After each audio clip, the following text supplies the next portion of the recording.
sabem o que eles estão perdendo. Eles não sabem. Mas eu sei que Deus usa você poderosamente, usa você ardentemente para fazer coisas grandes, para fazer coisas tremendas, porque tudo começa em nós. O Senhor criou o céu, criou a terra, criou tudo, mas Ele deixou o homem livre. Ele diz para o homem: domine sobre a terra. E muitos homens não entendem, mulheres não entendem isso. O que é dominar? É se alegrar em todo o tempo, é saber que no meio da dificuldade, como foi cantado, Deus tem o melhor para você. Não importa o tempo, importa o que Ele está preparando para trazer na sua mão. Não importa se não chegou hoje. Talvez você diga: mas não chegou hoje. Calma, há tempo para todas as coisas, e o tempo de Deus é perfeito. Por isso Ele traz sempre o melhor para você. Você acredita nisso? Então dá glória a Deus e senta aí. Aleluia. Vou deixar você descansar um pouquinho, para você não ficar. Está preparado para o seminário de adoração? O pastor Fábio falou que está treinando a equipe assim para fazer você sair do chão. Você já aprendeu a voar? Levanta o braço assim. Vai acostumando, irmão, vai acostumando. O cara tem que aprender a voar. Já vai acostumando a ficar com o braço aberto, né? Depois vai dizer que a asa está doendo. Não tem esse negócio não.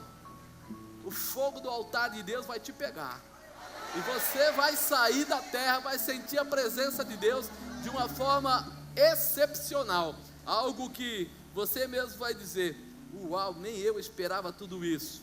Deus tem feito coisas tremendas para manter você num patamar diferenciado. O mundo diz que jaz no maligno, as coisas estão perdidas, a gente vê situações críticas para todo lado, mas você que anda com Deus, sabe que o teu descanso não é aqui, que você tem um lugar melhor que esse.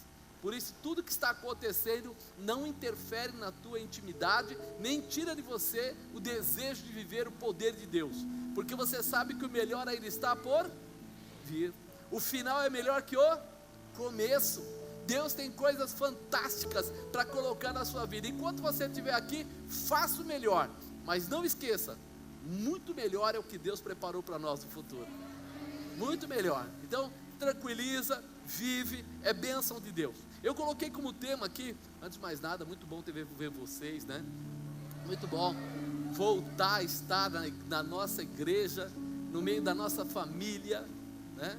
Isso aqui é uma família. O pessoal às vezes não entendia, né, lá onde a gente estava, porque a bispa começava a ler as mensagenzinhas que o pessoal mandava para ela e começava a chorar. E ela falou: por que você está chorando? Você está na América. Para vocês não sabem o que é viver dentro de uma família como a Aliança da Paz. Aí ela pegava e começava a mostrar para eles alguns cultos, algumas coisas, algumas voltas de encontro, coisas que aconteciam. E aí o pessoal falava: Fala: é isso aí.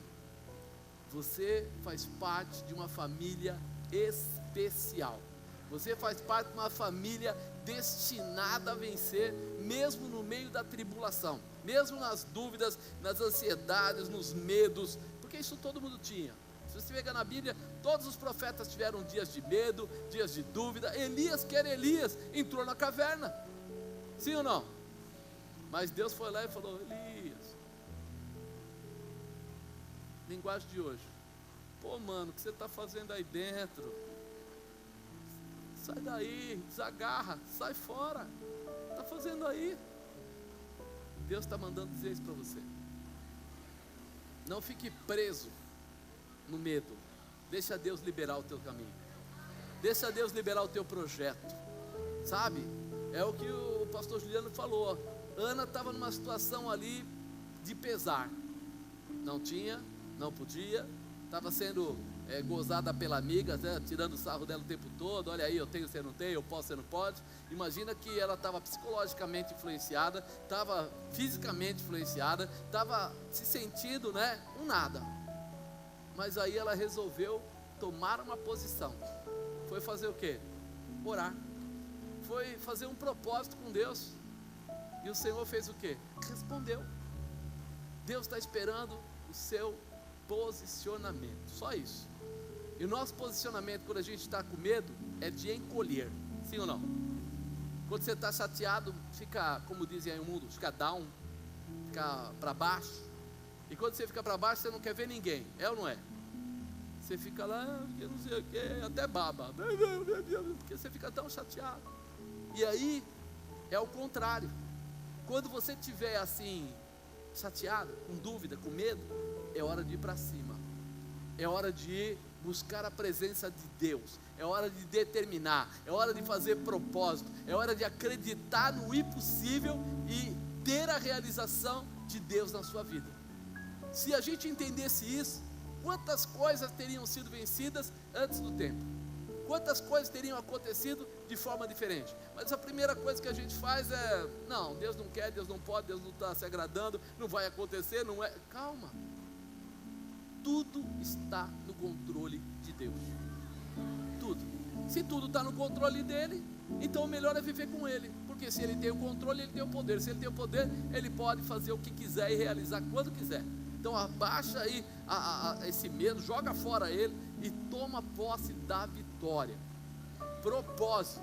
Faz um propósito. Eu não tenho dinheiro. Faz um propósito de oração, faz um propósito de posicionamento, faz um propósito de estar na igreja, faz um propósito de limpar a igreja, faz um propósito. É algo que parece complicado, não é o dinheiro. Ana tinha filho? Não. Ana podia ter filho? Diz que não. Então ela não tinha como fazer um propósito. Ela não tinha. Como é que ela fala para Deus: se o Senhor me der, eu te dou? Quer dizer que ela não tinha, quer dizer que ela não podia, quer dizer que ela dependia de Deus. Mas Deus estava precisando levantar um profeta na terra. E olhou e encontrou uma mulher que tinha determinação para entregar para ele um profeta. Por isso Samuel foi profeta, foi juiz, né? Foi sacerdote, o único que exerceu os 3 cargos ao mesmo tempo. Porque o que ela queria entregar era o que Deus queria receber. Deus quer receber algo de você e você nem sabe. Deus precisa de você e você nem tem a ideia. Ela não tinha ideia. O primeiro pensamento dela é que ela queria dar para Deus um filho, para poder ter um filho. Ela falou: vou entregar. Mas o que Deus queria era alguém que tivesse um coração rasgado para fazer isso. Você tem um coração aberto para isso? Para fazer um voto com Deus e cumprir? Está na sua mão. Tá certo? Olha o tema que eu coloquei hoje: só vive o profético quem entende o propósito. Diga: só vive o profético quem entende o propósito. O profético é a manifestação do Espírito Santo, vamos dizer, de todo o mover do Espírito Santo na sua vida. Mas esse profético só pode vir para quem conhece o propósito. Qual o propósito? O propósito de Deus. O propósito de Deus para a vida dele. Ele precisa saber quem ele é primeiro, com Deus, para saber depois o que Deus tem para colocar na vida dele através do Espírito Santo. E isso é vamos dizer assim, parece um jogo de palavras, mas não é, é uma sequência de palavras. Só vive o profético quem entende o propósito. Com certeza você já ouviu esta frase, ou algumas frases que eu vou citar aqui: nossas escolhas definem nossos destinos. Diga: minha escolha define meu destino. A ferramenta que você decide usar determina o resultado que você vai ter. Diga: a ferramenta que eu decido usar, ela determina o resultado que eu vou ter. Ana, ela usou o que ela tinha. O marido dela dava para ela sempre algo para ela ofertar a Deus, para ela sacrificar a Deus. Mas ela pegava com uma mão e entregava com a outra. Tinha sacrifício nisso? Eu vou até você, coloco R$100 na sua mão e digo para você: entrega de oferta. Você pega com uma mão, entrega com a outra. O que doeu para você? Nada. Que valor teve isso? Nenhum. Porque você não fez sacrifício algum. Isso não é sacrifício. Quando nós olhamos para cá e falamos: a ferramenta que você decide usar determina o resultado que você vai ter. Ela usou. Ela falou: eu estou preparada, eu quero gerar um filho e eu estou preparada para entregar para Deus. Ela entregou. E depois ela nunca mais teve filho? O que você acha? Mais 5. Para quem não tinha nenhum, ter mais 5, o que é? Uau! Você imagina se você entrega 10 mil reais e depois você passa a ter 1 milhão?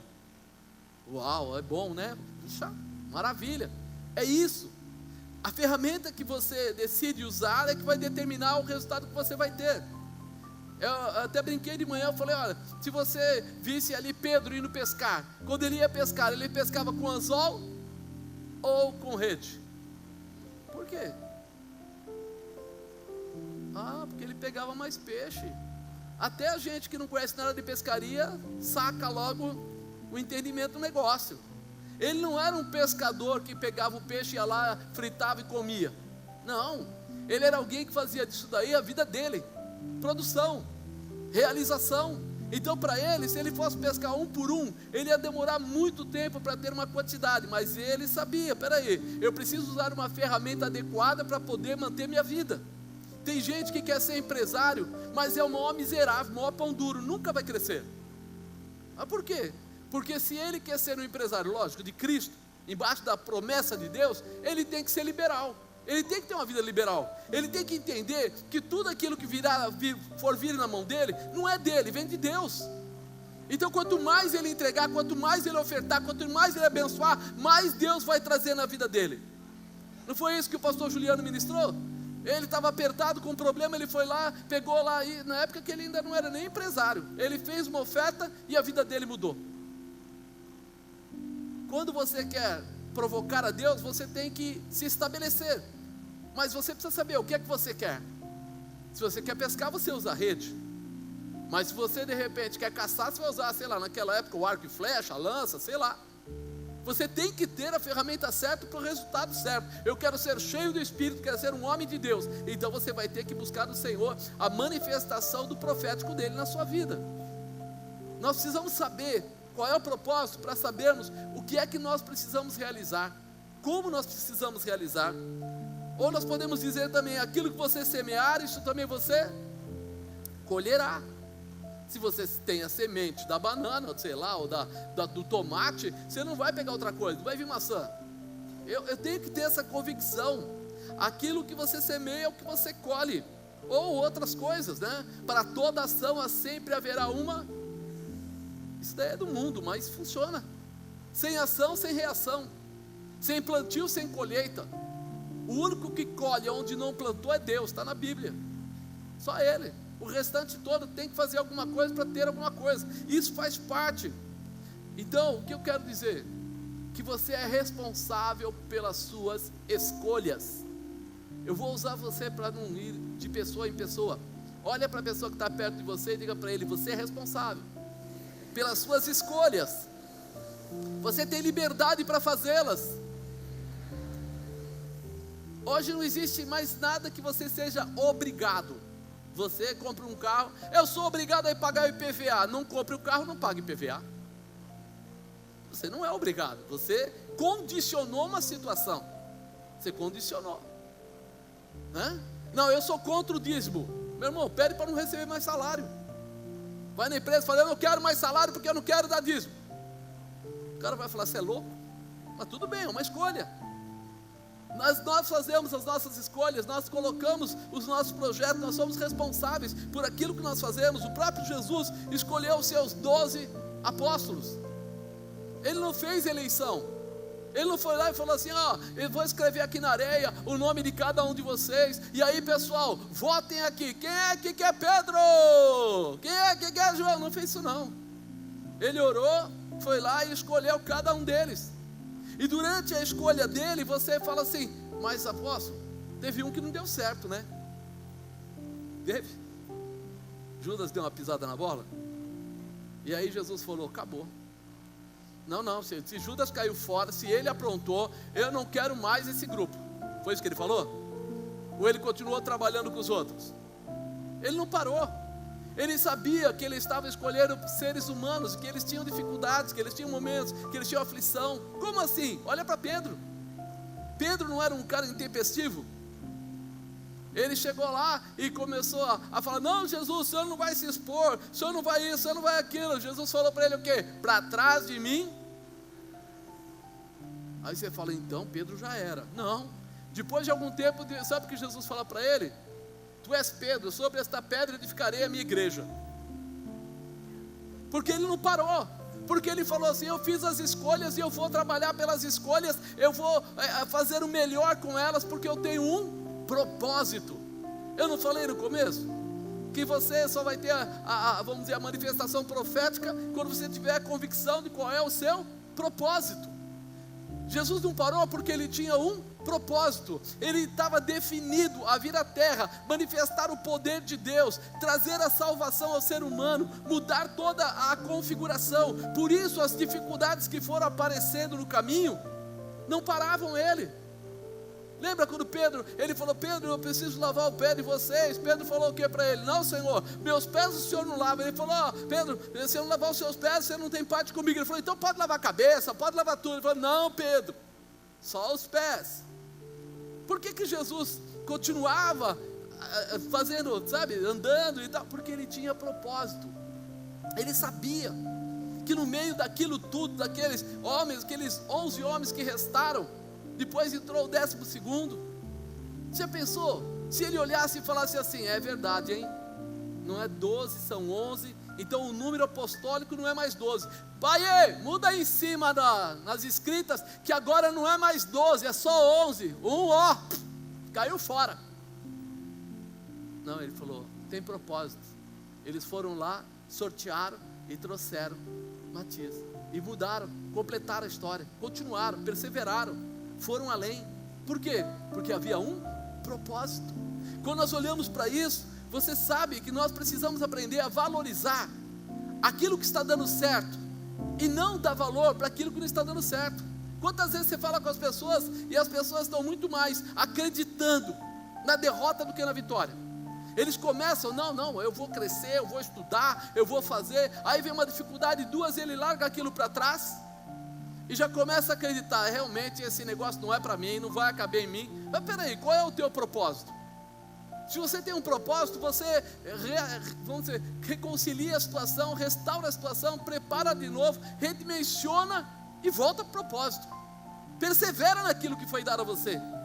Jesus sabia, ele tinha que ensinar o caminho para aqueles 12, porque eles fariam a obra dele progredir, e daqueles 12 viraram 70, dos 70 viraram 500, dos 500 viraram 3.000, dos 3.000 viraram 5.000, e eles foram andando, porque ele não parou, mesmo depois que ele subiu, porque ele foi crucificado, ele voltou antes de subir ao céu, para dizer para eles a direção e renovar o propósito. Fala para o irmão do lado: você tem propósito na sua vida?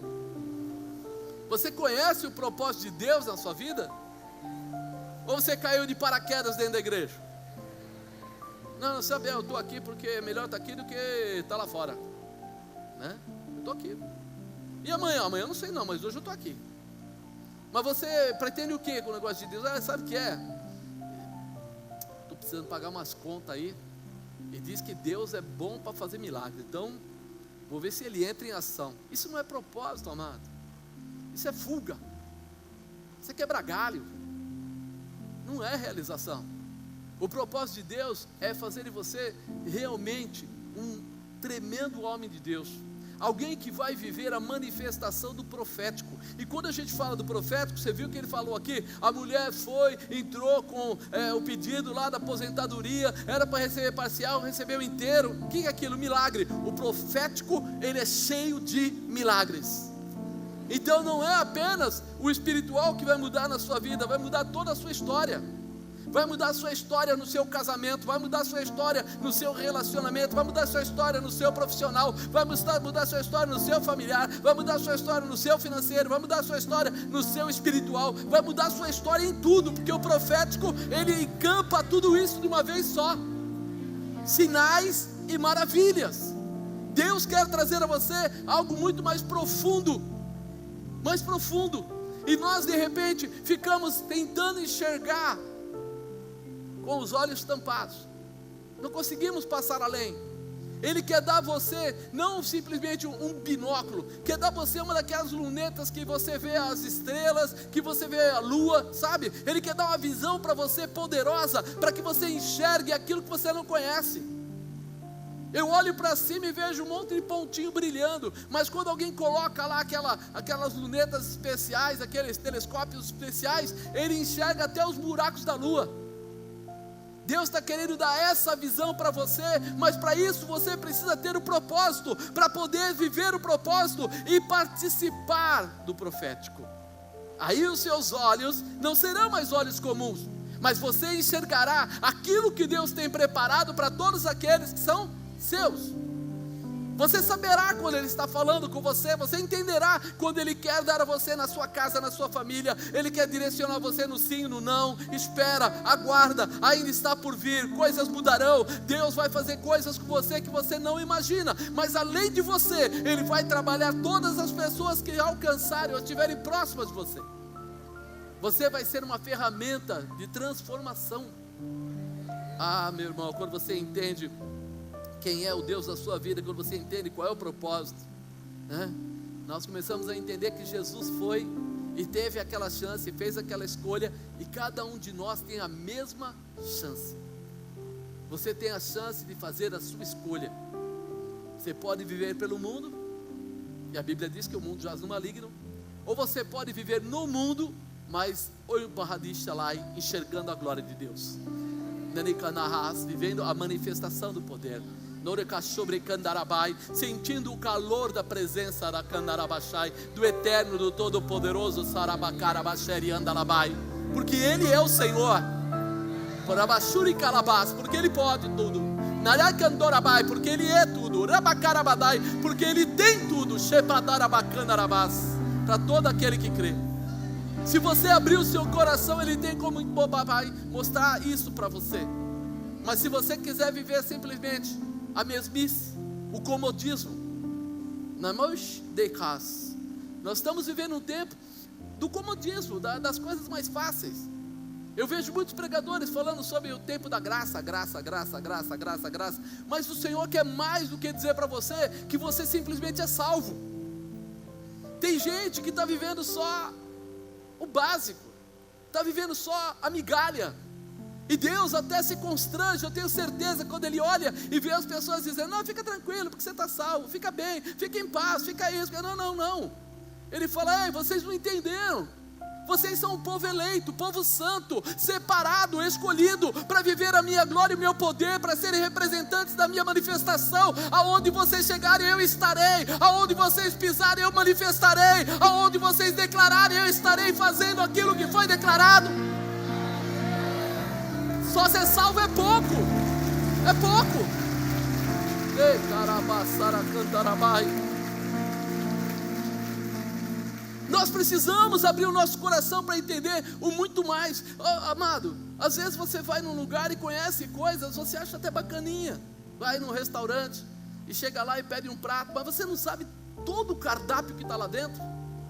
Ah não, mas sempre que eu venho aqui, eu como aquele bifinho, eu pego aquela batata frita. Pega o cardápio, lê tudo, conheça tudo, veja tudo que tem ali naquele lugar para você. Conheça a manifestação daquilo que você precisa. Às vezes você não está enxergando aquilo que está posto para você. Eu falei assim, nessa viagem a gente tem dificuldade, eu e a bispa, a gente enrosca no inglês para lá para cá, mas apanha demais. E aí de repente nós sentamos lá, porque aconteceu um fato lá na hora de vir embora, o avião quebrou, não pôde sair do aeroporto. Então depois de 4 horas dentro do avião sentado, eles falaram: ó, não vamos conseguir consertar esse negócio, desce todo mundo, e vocês vão ficar num hotel aqui perto, e amanhã vocês saem. E aí a gente desceu, foi lá, e eles deram um voucherzinho para a gente comer, e nós chegamos no restaurante, sentamos lá, um lugar bonito, um hotel muito bom. Só que quando nós começamos a olhar o cardápio, a gente entendia uma parte, não entendia a outra, algumas coisas escritas da maneira deles lá. E de repente, naquele momento, a gente falou: ó, não tem problema, sabe o que a gente faz? Vamos botar o dedo em cima e apontar para o garçom, e ele... Só que americano, ele é, desculpa a honestidade, ele é nojento. Ele não se rebaixa ao nível dos outros países assim, não. Então a bispa mostrava para ele, ele olhava, virava a cara. Até que do lado da gente tinha um senhor bem pop, aqueles caras de rabinho de cavalo, mas tinha uns 80 anos, mas todo pop, né? Muito, muito. E aí ela falou assim: o senhor fala português, né? E aí ele falou: eu moro no Brasil, eu sou americano, mas moro no Brasil, moro na Bahia, pobrezinho, mora numa ilha, tem uma ilha dele, mendigo, todo mendigo. E aí de repente ele falou: você quer ajuda? Eu falei: será que a gente pode chamar o garçom? Porque será que se eu falar please, ele vai me olhar? Será que se eu falar ô meu, cara, presta atenção? Ele falou: fica tranquilo. Pegou o negócio e já falou do jeito dele. O cara na hora virou yes, saiu fora, foi lá, aí trouxe os pratos. Aí ele falou assim: ó, você sabe o que você está pedindo? Eu falei: eu imagino, mas você pode me destrinchar? Aí ele falou: você está pedindo um sanduíche de lagosta, assim. Eu falei: poxa, saiu melhor do que eu esperava, né? Deu muito certo. Ele falou: não, quando você pediu, ele falou assim: eu até pedi o que você falou, porque eu vi que era bom, e tal, mas a gente não sabia exatamente que era isso. Mas amados, ele começou a falar: você conhece o resto do cardápio? Aí eu falei assim: sim. Não, vamos falar a verdade, a gente não conhece não, a gente está pegando os pedacinhos, né? A gente viu lá o lobster, tal, não sei o quê, mas os detalhes do tempero, das coisas de dentro, não. E aí ele começou a explicar: aqui você tem um creme não sei do que, com não sei o que lá. Eu falei: uau, isso deve ser bom também. Ele falou: bom, isso aqui também tem. Aí ele foi falando todo o cardápio que era, qual eram os detalhes que são palavras deles, que não está em dicionário nenhum, mas ele falou assim: eu como sempre aqui. Olhei pro cara, falei: mano, tu come bem. Amado, nossa visão tem que ser aberta.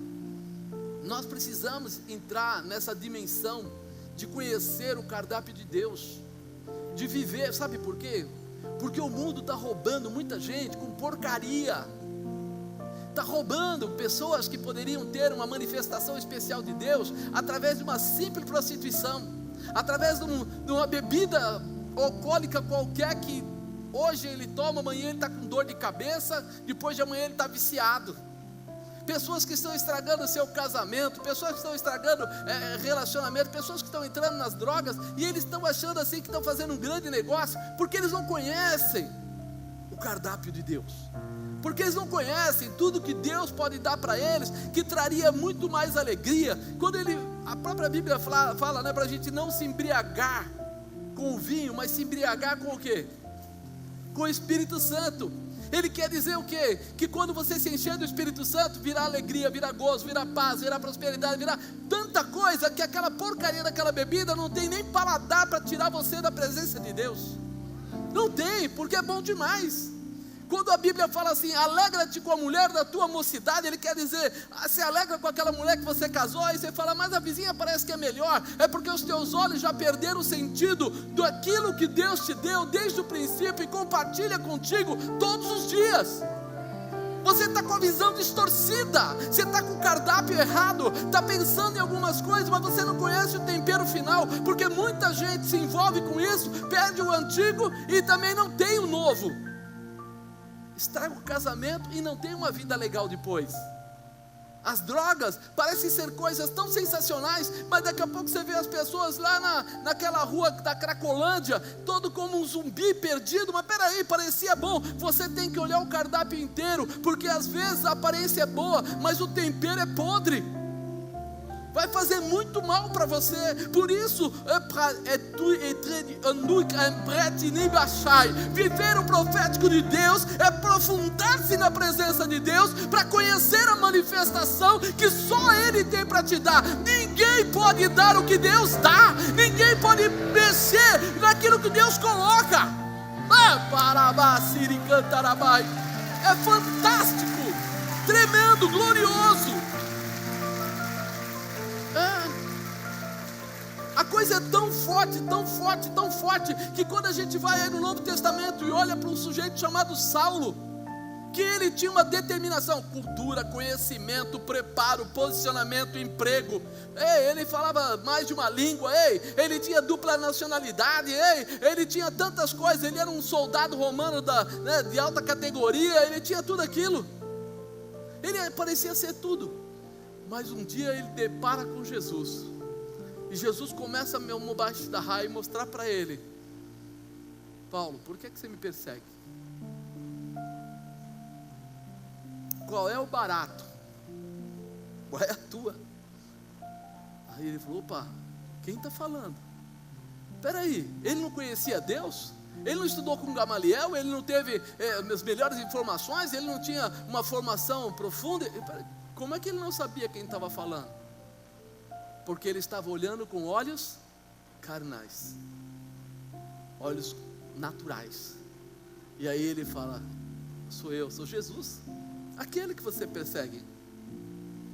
Ele fica 3 dias como? Cego. E depois desses 3 dias, orando e jejuando, a visão dele é aberta. Ele pega aquele cardápio que eu falei agora há pouco e lê nome por nome e sabe tudo que está contendo no cardápio, e ele começa a entrar ou mudar a sua visão agora para um propósito real.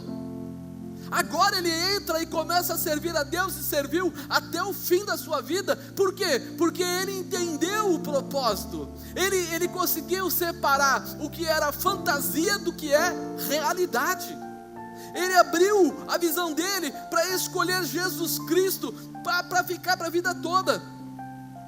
Apóstolo, mas o senhor sabe, ele ficou 3 dias cego, e aí ele teve um milagre na vida dele. E aí quando ele teve um milagre, quem é que não segue a Jesus depois de ter um milagre na vida? Quantas pessoas você conhece que tiveram bênçãos na vida e depois se distanciaram do Evangelho? Alguém conhece alguém assim? Uau, olha as mãos aí. Quantas pessoas, eu até comentei de manhã, que uma vez, lá na primeira igreja ainda, uma senhora chegou lá morrendo, câncer. E o câncer pegou o fígado, pegou o estômago, pegou a garganta, pegou isso, pegou aquilo. A mulher chegou assim, as irmãs oravam, clamavam, fizeram todos os trabalhos espirituais, acompanhando. E aí a médica, primeiro um médico lá desenganou, depois o outro médico desenganou, depois uma médica que ficou amiga dela, falou assim, olha, ela está desenganada, mas eu vou ficar com ela até o fim, até ela partir para a glória. O marido dela não aguentou mais, abandonou, foi embora, falou que não queria mais ver aquilo. Ela ia na igreja, nós colocávamos um colchonete no chão, para ela deitar e assistir o culto deitada, porque ela não conseguia sentar mais. Doía tanto o corpo dela que ela não conseguia sentar. E aí ela falou, último pedido. Eu falei, pode falar, quero me batizar. E a gente batizava num tanque batismal, 8.000 litros mais ou menos, então entrava o corpo inteiro. E aí eu falei, como é que eu vou colocar essa senhora lá dentro? Bom, peguei ela no colo, era tão leve, ela estava tão leve, que eu não precisei pegar, eu pus as mãos só assim, e deu para levar. Desci as escadas, quando chegou lá dentro ela não afundava na água, ela não conseguia afundar. Eu tive que abraçar ela mesmo e descer junto com o corpo dela e o meu corpo junto, para poder batizá-la. Mas eu fiz uma declaração ali para ela, que eu sempre faço para todo mundo quando eu batizo. Se sou eu que batizo, eu falo, esse é o momento onde o Espírito Santo está nesse lugar, e quando você descer nas águas, se você fizer um pedido a Ele, Deus vai responder. E ela falou, eu quero vida. Eu falei, amém. E nós descemos, tiramos ela, as irmãs trocaram, arrumaram ela toda. Depois de uns dias, ela começa o cabelo a crescer. Depois de poucos meses, ela estava de pé, totalmente transformada, curada, sem câncer nenhum, nem na língua, nem no fígado, nem no estômago, lugar nenhum. Amado, eu achei que aquela mulher ia ser, vamos dizer assim, a pessoa do testemunho da nossa igreja. Aquela que ia falar, olha aqui, vê a foto, a pessoa aqui, sem, magra, magérrima, sem cabelo, sem cílios, destinada, declarada, praticamente morta. Essa deveria ser a mulher que ia ser uma pastora, uma missionária, alguém que ia querer ficar perto da obra. Ela resolveu que estava assim, meio chateada, e começou a ir para dançar, para passear, para ir para baile, e foi embora. Escolhas. Mas e ela hoje? Não sei, irmão, não procurei saber mais. Pode ser que esteja viva, forte e dançando, não estou falando disso, mas estou dizendo que a escolha é de cada um de nós. Nós fazemos as nossas escolhas. Ninguém é obrigado a reconhecer Deus, ninguém é obrigado a reconhecer, como Paulo não era obrigado a reconhecer ali. mas ele viu algo que ele nunca tinha visto, e ele quis viver algo que ele nunca tinha vivido, uma intimidade perfeita, uma intimidade poderosa, porque quando entra a manifestação profética, você não é mais aquela pessoa mórbida, aquela pessoa gelada, aquela pessoa desanimada, você é aquela pessoa que começa a falar de Deus, falar abaixo da raiz de Jesus, e já sente que o teu corpo começa a se mover, já sente que o teu cabelo começa a ficar arrepiado. Será que você sente isso? A gente começa a sentir que o Espírito de Deus está se movimentando. Você sabe, Ele está presente, porque você está vivendo agora com a dimensão do profético que o Senhor te apresentou.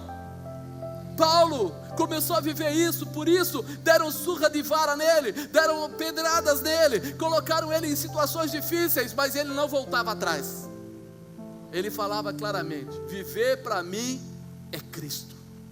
Ele não tinha outra visão, porque ele sentia uma alegria tão diferenciada, e ele não era pobre, e ele não passou necessidade, e ele não deixou de ter emprego se ele quisesse, porque como soldado ele poderia, ele não era falta de nada, mas é porque ele enxergou o propósito, porque ele entrou na dimensão que sai fora das coisas comuns.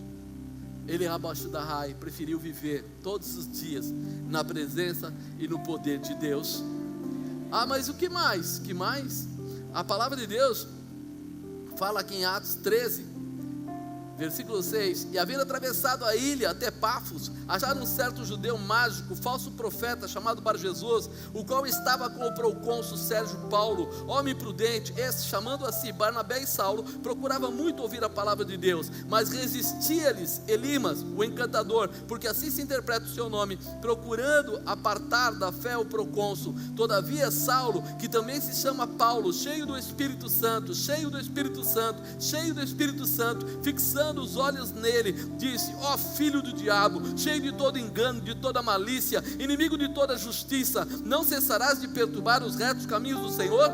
Eis aí, pois, agora contra ti a mão do Senhor, ficarás cego, sem ver o sol por algum tempo. E no mesmo instante a escuridão e as trevas caíram sobre ele, e andando à roda buscava a quem guiasse pela mão. Então o procônsul, vendo o que havia acontecido, creu maravilhado na doutrina do Senhor.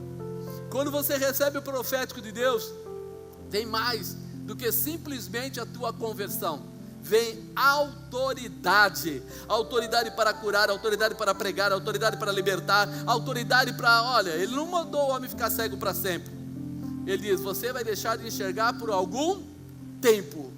O que ele estava dizendo? Você não vai atrapalhar não, querido, você vai ficar perdidão aí, mas não vai atrapalhar, porque eu vou fazer a obra de Deus. Ele podia ter pedido recurso, poderia, ele poderia ter pedido local, poderia, ele poderia ter feito 1000 coisas, mas ele falou: esse homem está atrapalhando a conversão daquele outro, pare de enxergar. E ele parou de enxergar. Essa autoridade é constituída sobre você a partir do momento que você entra e vive o propósito de Deus. Fala para o irmão do lado: você quer viver o propósito de Deus? A autoridade é inerente ao meio, faz parte, está junto, para realizar a obra de salvação do procônsul. Paulo tinha essa autoridade. Você pode muitas vezes dizer: lá na célula é difícil, eu queria converter meu marido, ele não vai, eu queria converter meu filho, ele não vai, eu queria converter meu vizinho, ele não vai, eu queria converter meu patrão, ele não vai. Entra na dimensão sobrenatural e você vai ver que Deus vai dar a você palavras de poder, palavras de autoridade, e quando você falar, vai acontecer. É outra dimensão, é outra situação. A unção profética se torna uma autoridade constituída para exercermos a obra de Deus. Se nós nos disponibilizarmos a viver o profético de Deus através do Espírito Santo, então teremos capacitação para que os profetas, como os profetas do Velho Testamento, a gente começa a ver a capacitação para aquilo que é real. Diz a palavra, aí está em Coríntios 12, 1 Coríntios 12, fala o quê? Que o Deus nos dá os dons para aquilo que for inútil. Ninguém vai reclamar? É para aquilo que for útil. Útil quer dizer realizar da forma certa, no tempo certo. É útil.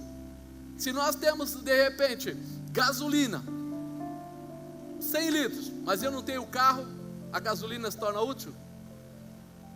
não tenho função. E se eu tenho o carro e não tenho a gasolina? O carro se torna inútil, porque eu não ando. Então, para aquilo que for útil, quer dizer que para aquele propósito, Deus vai dar a autoridade correta, o poder correto, a unção correta, a manifestação correta. Por isso você precisa estar no propósito de Deus, para que você entenda como Ele trabalha e alcance aquilo que é necessário. Quando nós falamos de Samuel, falamos de um homem, agora há pouco foi falado aqui na oferta, um profeta. Ele foi constituído com autoridade porque ele estava debaixo da vontade de Deus. Ele entendeu. Amado, ele não estava vivendo num lugar muito legal. Eli era um profeta, um sacerdote melhor. E como sacerdote, ele tinha 2 filhos, Ofni e Finéias. Os 2 filhos, sabe o que eles faziam? Tudo de errado. Eles comiam o que era oferecido para Deus. Eles iam lá e pegavam a parte que pertencia a Deus. Eles tinham um relacionamento com mulheres na tenda da congregação, na frente da tenda. E o pai, que deveria ser aquele que chamava a atenção deles, não fez nada. E aí, esse rapaz, Samuel, entra para ser servo de Eli. Ele tinha tudo para dar errado. Ele tinha tudo para perder a visão de Deus. Ao invés disso, ele se tornou mais forte, mais determinado. Mas por quê? Porque ele se posicionou no propósito de Deus. Ele não ficou no mais ou menos. Ele não foi daquele de Maria vai com as outras. Eles podem fazer o que eles quiserem, eles podem fazer o que eles acharem certo, porém eu vou fazer o que a palavra diz que eu tenho que fazer, o que o profeta estava ensinando ele que era certo. E ele por isso se tornou um homem tão grande. Quando você recebe o profético de Deus na sua vida, quando ele morreu, quando os filhos dele morreram, ele ficou ali responsável. Quando você recebe o profético de Deus, há uma palavra, há uma manifestação tão forte, que as pessoas tinham receio. Eles ficavam preocupados quando Samuel estava chegando. Você sabe o que o pessoal fazia? Ia lá perguntar para ele: é de paz a tua vinda? Por quê? Porque quando ele chegava, ele não chegava para satisfazer o orgulho das pessoas. Ele não chegava para ser bonzinho com os amigos. Ele chegava para falar aquilo que Deus estava determinando, aquilo que tinha que ser. Quando ele foi ungir Davi, ele chegou lá e o pessoal ficou tudo preocupado. É de paz a tua vida? Ele falou: eu vim sacrificar, que Deus mandou ele falar isso. Mas quando ele teve que dizer para Saul: o seu tempo passou e acabou, foi-se a glória, ele foi lá e disse para ele que o tempo dele tinha acabado, e acabou. Quando ele teve que ungir Davi, ele ungiu Davi.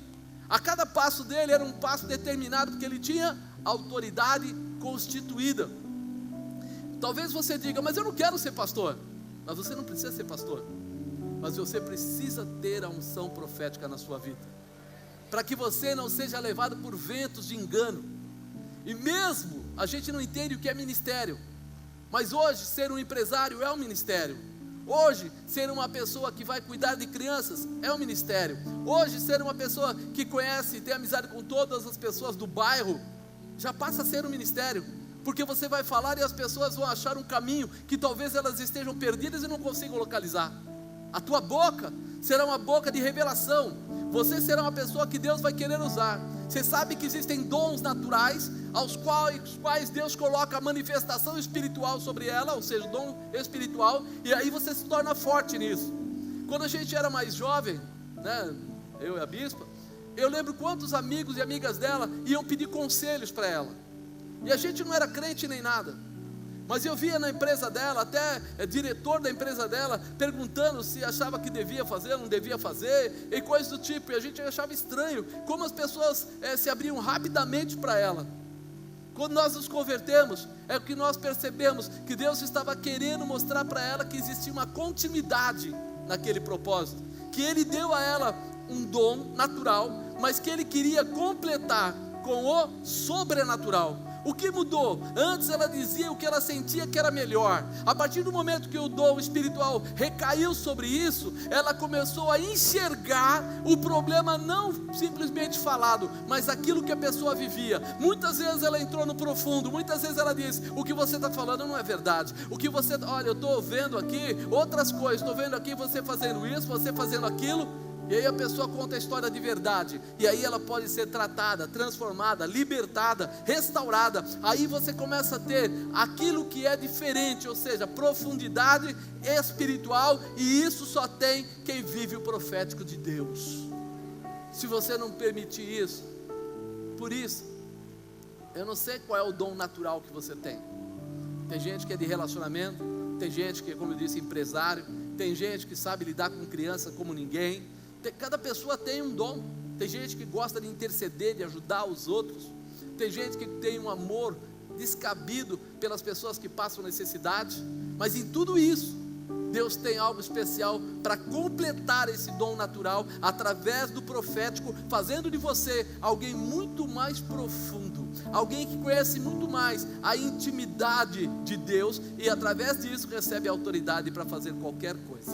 Amém? Essa manifestação veio sobre a vida de Samuel de uma forma tão poderosa que as pessoas reconheciam nele. Mas talvez você diga: mas foi só Samuel? Não. Você lembra quem era Elias, e você via como Elias se posicionava. Ele tinha a manifestação profética sobre a vida dele. Mas um dia ele passa e encontra um rapaz segundo a ordem de Deus, e lança sobre ele a sua capa. Chama-se Eliseu. E quando ele lançou a capa sobre Eliseu, ele disse para Eliseu: vamos. E Eliseu chegou para ele e falou para ele, falou assim: eu posso me despedir, né? Está até aqui em 1 Reis 19. Partiu, pois, Elias dali, achou Eliseu, filho de Safate, andava lavrando com 12 juntas de bois adiante dele, e ele estava com a 12ª. E Elias passou por ele e lançou a sua capa sobre ele. Então deixou ele os bois e correu após Elias, e disse: deixa-me beijar o meu pai e a minha mãe, então eu te seguirei. E ele lhe disse: vai e volta, pois que te fiz eu? Quando nós olhamos para isso, a gente vê Elias dizendo para ele: a unção que está sobre você não é a minha unção.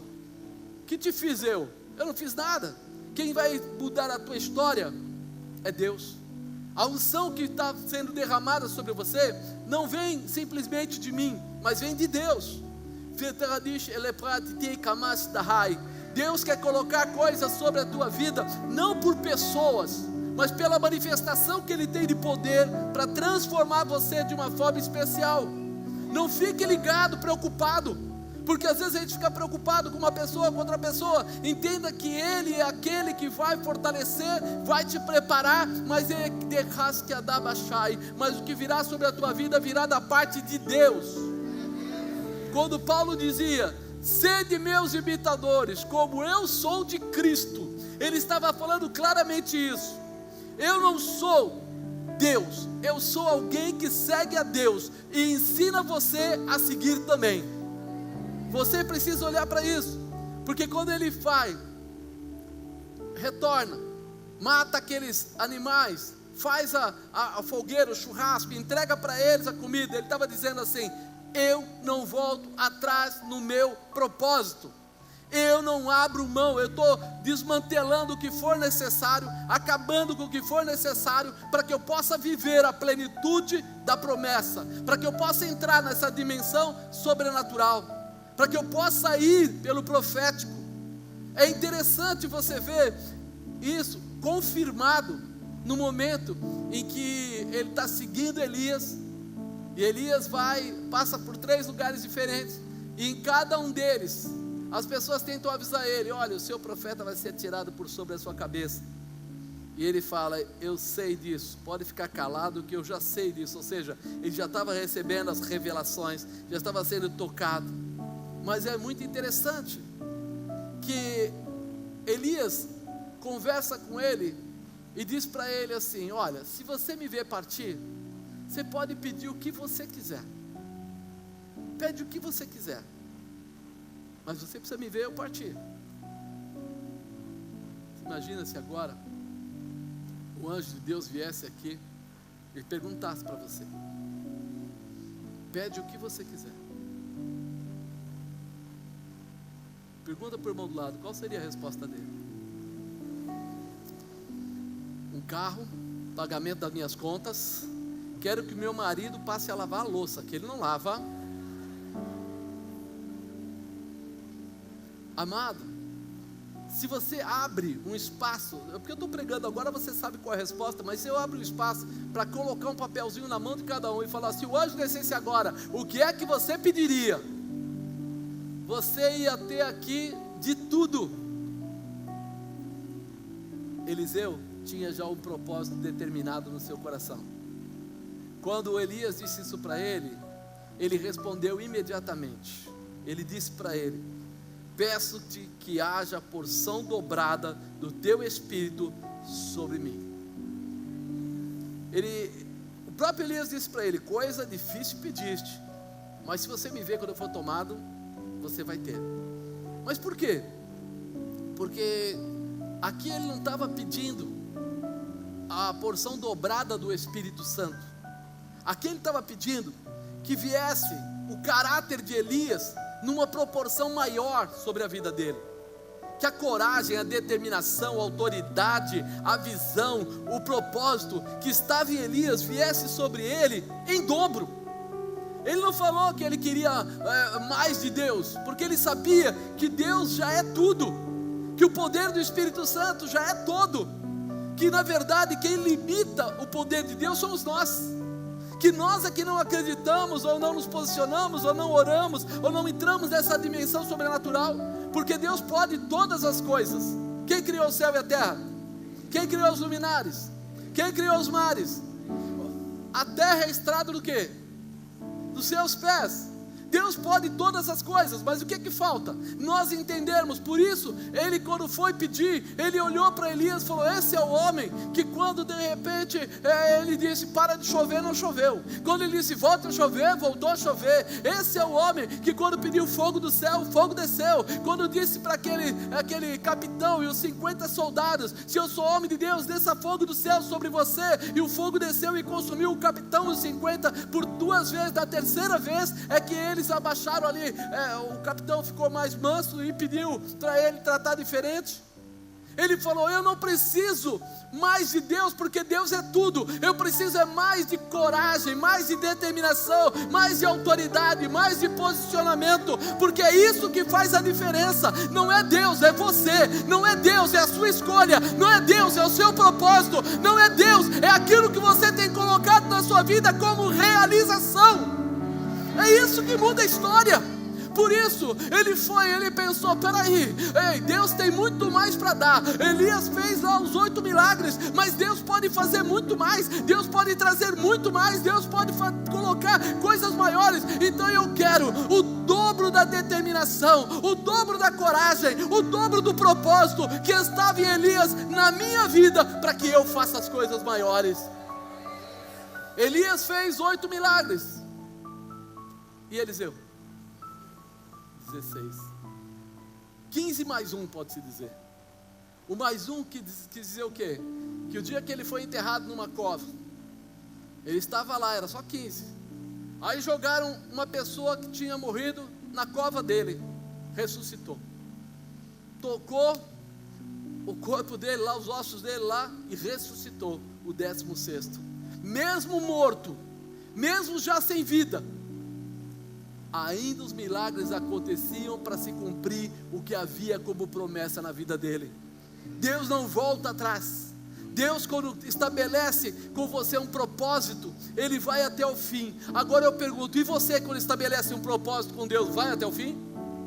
Um dia você aceitou Jesus Cristo, você disse: Senhor, eu quero ser o teu servo, usa a minha vida, eu quero ter uma boca profética, eu quero abençoar o meu filho, eu quero abençoar minha filha, eu quero abençoar meu neto, eu quero abençoar minha empresa. Senhor, usa a minha vida para ser um guerreiro, usa a minha vida para ser aí um líder, usa a minha vida para ser de repente um pastor, um evangelista, usa a minha vida porque eu quero falar. E o que é que você está fazendo hoje com tudo que você falou?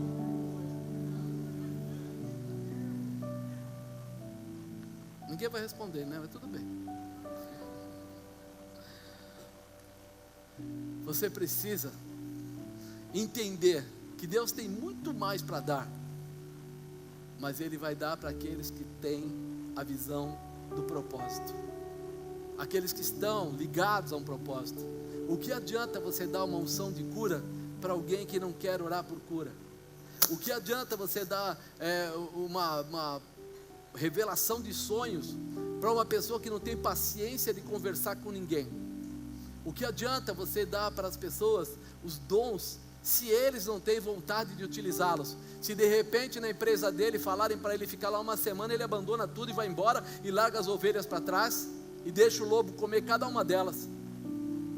O propósito, ele não é para você perder o emprego, ele não é para tirar a tua empresa, ele não é para roubar a tua família, ele não é para atrapalhar a dimensão da tua casa, não é.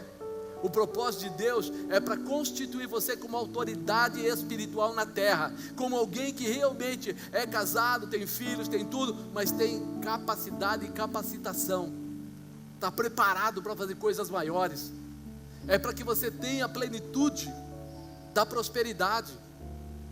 Quando você de repente olha para isso, às vezes você não entende. Eu lembro a primeira vez, comecinho da outra igreja lá da grande, eu fazia uma reunião para empresários lá, né? Ainda não era o Supério, a gente ainda fazia uma reunião. E aí eu saía pedindo para pessoas lá que tinham empresas, né, tal. Eu conseguia a comida, eu conseguia doação de tudo para fazer jantar para os empresários. E aí eu conseguia suco só natural, frutas tal, para que as pessoas, né, os empresários viessem. E depois, quando chegava na hora, eu não cobrava nada de entrada, não tinha nem entrada, era de graça, vinha quem queria. E aí um dia, eu parei para prestar atenção nas ofertas que vinham. E eu falei, como é que pode 25, 30 pessoas e uma oferta de R$70 total? Tem alguma coisa errada. E aí alguns, 2, 3 prosperavam, o resto não prosperava de jeito nenhum. Eu fiz uma coisa errada, mas eu precisava saber. Eu numerei os envelopes e coloquei na frente de cada pessoa para saber qual era a oferta que cada um daqueles empresários estavam dando. É errado, né, irmão? Mas eu tinha, meu lado carne falou, eu quero saber, e eu vou saber. E quando eu abri o envelope, na maioria era R$1 ou R$2. Meu irmão, imagina você dar um jantar para essas pessoas com lagosta, com lasanha, com coisas, camarão, coisas do melhor, e alguém ia ofertar e colocar R$2. Eu estava naquele período choramingando para Deus e brigando com Deus e dizendo assim, Deus, eu estou orando, como é que pode só 3 prosperar e o resto não prospera? O Senhor está me deixando numa situação aqui cabulosa. Eu oro, não acontece nada. Então, quando eu abri aqueles envelopes, fui tirando, o Espírito Santo falou assim, olha a tua resposta aí, pega ela. Você está lidando com gente miserável. E quando você pega algo miserável e multiplica por 1000, o que acontece? 1000 vezes mais miserável, não é mais próspero. Aquele dia eu voltei, estava no escritório, voltei para casa, literalmente chorando. E a bispa falou, o que foi? O que aconteceu? Eu falei, acabei de tomar uma surra de Deus. E não vou mudar as pessoas, porque as pessoas estão com uma cabeça errada. Eles estão olhando para Deus como se ele fosse um mendigo, como se ele tivesse que dar uma esmola para Deus. E Deus não multiplica esmola, Deus multiplica oferta, Deus multiplica semente. Quando a pessoa dá o pouco dela, mas dá com esforço, é outra coisa. Quando a pessoa, porque você conhece, eu conhecia as pessoas, porque conhecia cada um que estava lá. E aí quando eu olhei para aquilo, e foi engraçado, irmão, eu falei, Deus me perdoa, porque eu estou tomando uma atitude totalmente errada. Eu estou culpando o Senhor pela ausência de prosperidade das pessoas. Os empresários não estão prosperando, não é porque o Senhor não dá, é porque o Senhor manda multiplicar, mas 1000 vezes R$1 dá R$1000. Muda a vida de alguém? Não. O empresário não pode ser miserável. Nós não podemos ser miseráveis com nada. Se nós formos orar, a gente não pode achar que 5 minutos é o suficiente para mudar minha vida espiritual. Se eu for um dia na igreja por cada semana ou cada 15 dias, não é o suficiente para mudar minha vida na presença de Deus. Eu tenho que olhar para saber qual é o propósito de Deus. E eu não posso ser miserável na presença de Deus. Eu tenho que ser aquele que conhece o propósito, vive o propósito, recebe a manifestação do propósito e responde a Deus com autoridade. É por isso que Eliseu fez o dobro de milagres. É por isso que Paulo foi lá e abriu muitas e muitas igrejas, salvou muitas pessoas, transformou muitas famílias e nunca faltou nada para ele. Quando ele fala lá em algumas, Tessalonicenses e tudo, ele fala: vocês nunca deixaram faltar nada. Por quê? Porque Deus é provedor. Ele nunca vai deixar faltar nada para a sua vida quando você estiver dentro do propósito dele.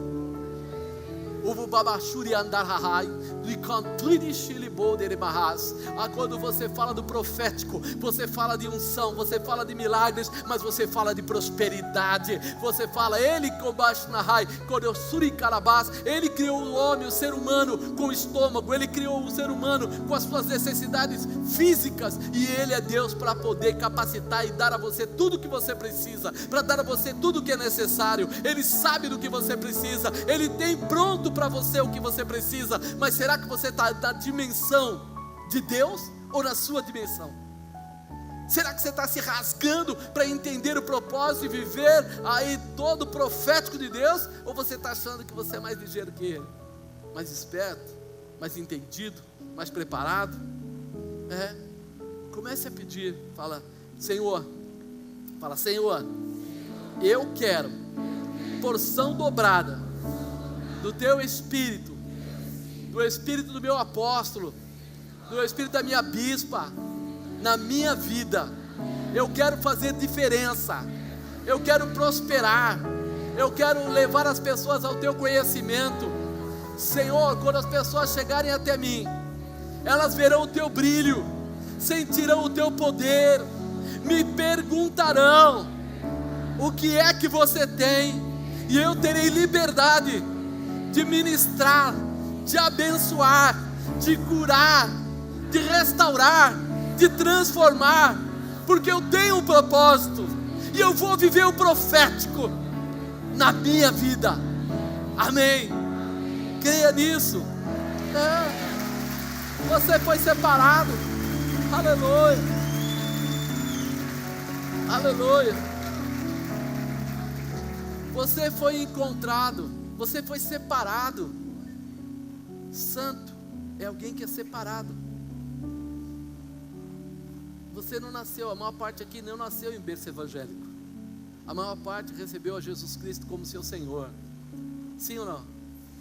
Quantos receberam Jesus? Levanta a mão. Olha em volta. Você foi encontrado e quando o Senhor te separou, Ele olhou para você e disse: eu tenho um propósito para ele. Ele só precisa entender o propósito, que ele vai entrar numa dimensão diferente, na dimensão do profético. Você não é qualquer pessoa. Talvez você pense: não, eu estou aqui por engano. Não, você não está por engano. Deus colocou você nessa igreja porque Ele quer fazer de você alguém forte, alguém determinado. Apóstolo, o senhor está querendo converter as pessoas a ser pastor? Não, porque se todos nós fôssemos pastores ia ser até complicado, né? Só pastor dentro da igreja, eu ia falar: vou arrancar o púlpito aqui, porque todo mundo vai vir aqui. Mas não é isso. Ele disse: ide, fazei discípulos. Fazer discípulos é mostrar o que Deus fez em mim, é mostrar o amor de Deus em mim, é mostrar como Deus pode transformar a nossa vida de uma forma especial, como Ele pode tirar todos os impedimentos e liberar você para coisas fantásticas. Nós precisamos abrir o nosso coração para viver essa manifestação profética do Espírito Santo em nós. É uma alegria, satisfação. Você pode até ter dias que você tenha dúvida: qual é o primeiro dom que a gente fala que é o único, né, que é diretamente para nós? Falar em línguas. Porque quem fala em línguas, ele fica... Você percebe? Dos 9 dons, 8 são para você abençoar as pessoas. 1 é para você falar com Deus, se encher, se fortalecer. E nós estamos precisando que essa manifestação encontre você, encontre a gente, para que a gente no dia mal possa ficar falando em línguas, para que a gente possa se fortalecer, se renovar, se restabelecer. Quando você ver a manifestação que Deus tem para você, você não vai mais querer viver de outra maneira. E quando você começa a orar por alguém, você começa a sentir que Deus quer mudar a vida das pessoas. Deus quer mudar a sua estrutura. Amado, é tão bom você viver isso. É tão legal você chegar numa terra estranha, com pessoas estranhas, e quando você chega perto, Deus fala assim: fala para essa pessoa aí isso, isso, isso. E você fala e a pessoa começa a chorar. E aí você começa a ver que eu não estava lá, mas o Espírito de Deus estava. Eu não sabia o que era, mas o Espírito de Deus sabia o que era. Você vai começar a receber revelações que transformarão a vida das pessoas. Cuidar do exterior, desculpa a honestidade, hoje é fácil. Tem um monte de psicólogo, um monte de PNL, etc, etc, etc, que dá para cuidar, qualquer um cuida. Não precisa ser convertido para isso não. Cuidar do interior, só o Espírito Santo pode cuidar. Porque diz que a Parashdehai, ele é como a espada dos gumes, a palavra, que ela penetra até a divisão da alma e do espírito. Ela vai lá dentro. Porque muita gente tem marcas na alma e não aparece na carne. Mágoa, tristeza, angústia, opressão, etc, etc, etc. Foi abusado, N coisa. Mas quando você vai simplesmente olha para a pessoa, ela põe uma roupa nova, manda passar o chapex do cabelex e fica lindex, né? E todo mundo fala, que coisa mais linda, mais cheia de graça. Mas quando a pessoa está sozinha, às vezes ela está angustiada, chorando, oprimida, abatida, desanimada, não acredita. Deus hoje está querendo fazer de você um restaurador de pessoas. Vai começar no teu coração, mas vai tocar na vida de muitas pessoas por aí. Muita gente vai glorificar o nome do Senhor pela tua vida, pelo aquilo que Deus te deu. Todas as áreas da sua vida serão restabelecidas e abençoadas quando você se dispuser a entrar no propósito que Deus colocou para você. Você tem um líder. Se você está em célula, você tem um líder. Se você não está, tem os pastores da igreja para te ajudar. Nós ajudamos a todos. E eu tenho certeza que você vai encontrar, vai entender o propósito de Deus, vai descobrir o seu dom natural, vai pegar o propósito de Deus, vai seguir Ele com os dons naturais que Deus te deu, e você vai realmente viver o profético para a sua vida toda, para a sua casa, para a sua família. Fica de pé, querido. Acredite nisso. Deus tem muito mais para acrescentar.